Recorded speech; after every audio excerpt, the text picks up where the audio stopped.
Hi guys, it's me, yes guys, and today we're going to be going over some Am I the A-hole Reddit forums.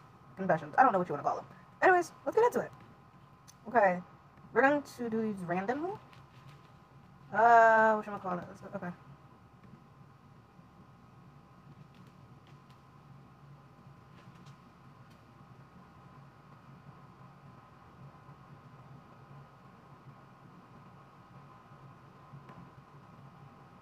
Okay. Am I the a-hole for stopping video when home? Okay. Am I the a-hole for stopping video when homeless man clearly didn't want to go on camera? What I'm getting? No. Literally, from the title and from this, I feel like we already have run this. I feel like we already got this together. But okay. I feel like we already got our answer. Like from the title and from this, I feel like we already got our answer, but let's go over it. Okay, yesterday I was waiting for a friend near market. Okay. Yesterday I was waiting for a friend near the market after work. There was a homeless man sitting against the wall nearby. He looked tired but not aggressive, just a person who was clearly going through a tough time. A couple of minutes later, a guy and a girl pulled up. They had a phone and a grocery bag with some supplies in it. They started filming as they approached him. At first I thought it was awkward, but not my business. Then the man turned away from the phone, covered his face with his hands, and tried to move closer to the wall. The girl kept saying something to the camera like, "Today we found someone who really needs help." The heck? The guy held out his bag to him and said, "Just take it, we're helping you." The man didn't take the bag right away. He was looking at the ground and clearly wanted the camera taken away. The girl said that he's just shy and kept on filming. I feel like at our big age, we should know clear context clues and clear situational. Like, I feel like, especially as a content creator, is this not, is this not the basic? Literally, not even if you're a content creator. I thought this was just basic manners. Like, asking someone before you put the camera on them. What the heckity? That's when I walked over and said that he clearly doesn't want to be filmed. She replied that they blur faces when needed. I said that they could give him food without the camera if he doesn't want to be filmed. The guy turned off the camera. He got angry. He said I should just cause them usable footage. She said that the frickety. I just got. Oh my god, that stressed me out. He said I'd cause them usable footage for their social page. I replied that if footage is more important than actually helping a person standing right in front of them, it's no longer charity. It's just bullcrap. In the end, they left the supplies and went away. The man was sitting there quiet all the time, said thanks, took the packages, and walked around the corner. Now I think that maybe I should have got involved, but it really bothered me to see someone clearly not wanting to be filmed, while others kept doing it because they needed a thumbnail. Am I the a-hole? Oh my god. Girl, you are 100%, 110% not the a-hole. This is actually probably the stupidest thing I've read from. No, it's probably not. But this is ridiculous. And the fact that people will do this and, like, fully believe that they're not in the wrong. They'll, like, shove a camera in somebody's face without consent, randomly, that's pretty much assaulting them. And they'll fully believe, oh yeah, no, I'm helping him because I'm helping him get views and I'm helping his life. No, are you insane? This is like the craziest thing you could be doing, especially as a content creator. Like, huh? Oh my god. But yes, you are 100% not the a-hole.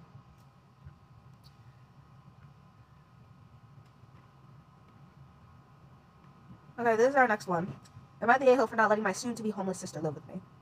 How are you soon to be? This is like soon to be married. I feel like that's the wrong. Man, okay. Ooh, this is. Am I the a-hole for not letting my soon-to-be homeless sister live with me? Ooh. Oh no, check to it. See, you. Oh my god. Okay, whatever. I'm 43 female and my sister 51 female. Well, of course, 51 are complete opposites. 43 and 51. Okay. So, I got a little bit of age to you. So, for context, I used to be a very social person, and I honestly used to be a social alcoholic. Whoa, lady. I have turned my life around in the last 5 years by only having 2 to 3 drinks every couple of months. You know, treat yourself. When I go visit my one closest friend, in the past, I would finish 2 to 3 bottles of wine in an evening.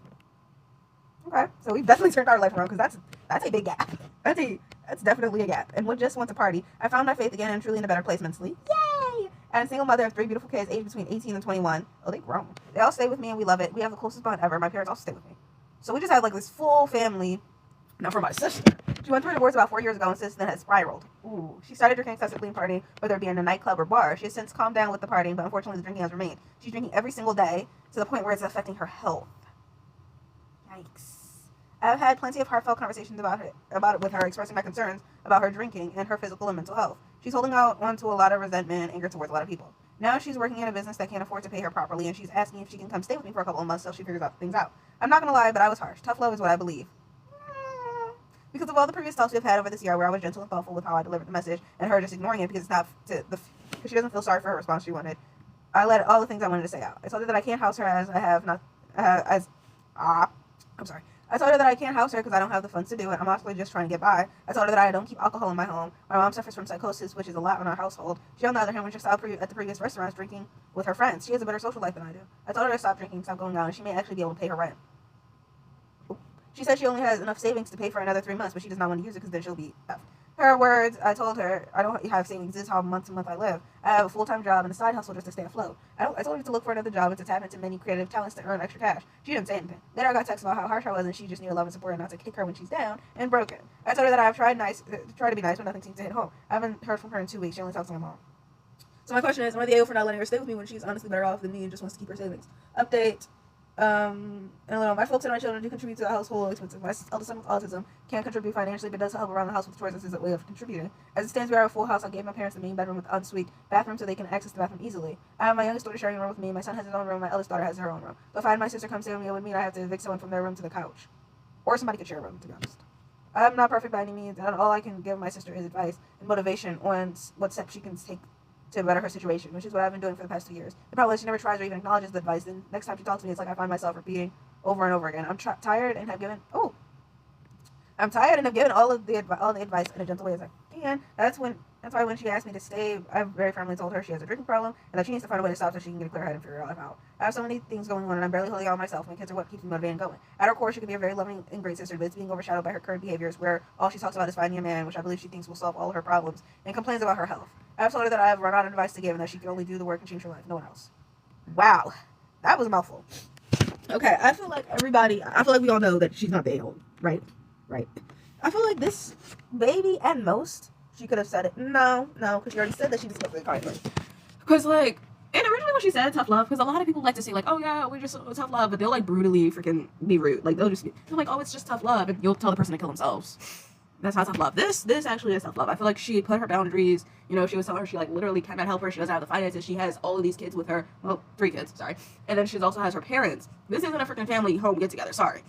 I mean, I feel like if she did want to, when it comes to space, she could sleep on the couch. Your sister could be sleeping on the couch because nobody else should be having to sacrifice or get evicted from their room because of this newcomer here. No shade.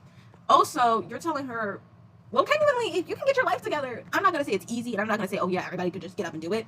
But, well, no, I am saying everybody can do it. But I'm not saying that it's easy. I feel like if she's, like, expressing that, okay, it's a struggle, but I'm still trying, I'm still going to do what I can to get through this, shoot, I can't say nothing. But she's clearly, from what we're reading, from what I'm getting from this, she's not trying. She's not trying. She's not doing anything new. She's not giving it her all. She's not going to get help, rehab, if it's really that bad. Like, it's not, none of that. No, she's just loitering. She's just freeloading. Like, you can't help a person like that. I'm sorry. But, yeah, of course, you're not the a-hole. I just think that you did the best you could. And there really isn't much you can do after that, sadly. And I feel like it hurts much more when it's your sister. Like, okay, if this was your friend, you could, like, understand. But, like, this is your sister. And you have to freaking deal with all of this and having to push her away and deal with, like, the struggle with all of this. And it really does hurt. But, yeah, we are going to do one more. And then...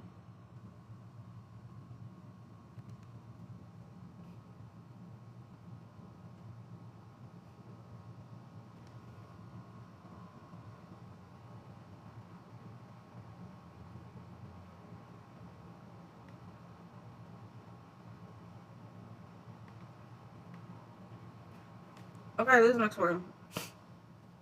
Am I the a-hole for being upset that my friend might skip my 30th birthday because another friend will be there? Ooh. Yikes. I'm scared. Oh, this was a day ago. I really hope you get it together, Peach Mom. Oh, wait, look. This is my, Reddit. I forgot I made it. This is my Reddit, character. I was, like, so thrown off and, like, I could freaking decorate them. I'm like, oh, my God, she's gonna be something. And she is. Okay. Am I the a-hole for being upset that my friend might skip my 30th birthday because another friend will be there? You're not the a-hole for being upset from what I see. Okay. Oh, this is a little long. Okay. I, 29, female, and turning 30 later this year. Okay. Victory 0. I'm going to stop talking now. I planned a weekend away with my closest friends to celebrate. For context, I have 3 best friends. I've known 2 of them since high school, and third isn't really involved in this situation. I'll call the 2 relevant friends, Sarah and Jess. Relevant. Okay. I usually celebrate birthdays with these girls, and we've all been close for years. Last year, Jess pulled out of attending my birthday. I was upset at the time. Sarah also got upset about it, even though it was really an issue between Jess and me. Jess and I talked it through. Not only afterwards, she apologized and I moved on. The problem is that Sarah never seemed to move on. Since then, she has completely distanced herself from Jess and hasn't accepted any attempts Jess has made to apologize. Last year, she pulled out of attending your birthday? For this year?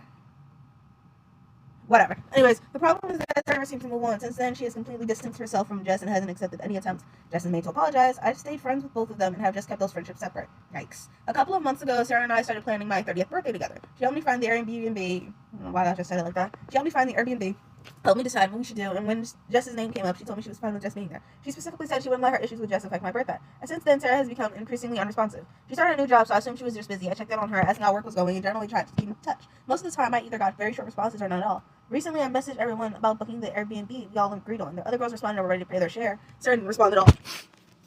After about a day, I messaged her privately to ask if she'd seen my message. That's when she told me she was feeling uncomfortable about Jess being there. I'll admit I got upset. From my perspective, we've been friends since we were 12 years old. She helped plan this birthday, knowing Jess would be there. She had multiple opportunities over the last 2 months to tell me she wasn't comfortable, but instead waited until we were about to book everything. I also struggled to understand why she's still so angry at Jess. The original issue was between Jess and me, and I've long since forgiven her. It feels like Sarah has held onto this situation far longer than the person who is actually hurt by it.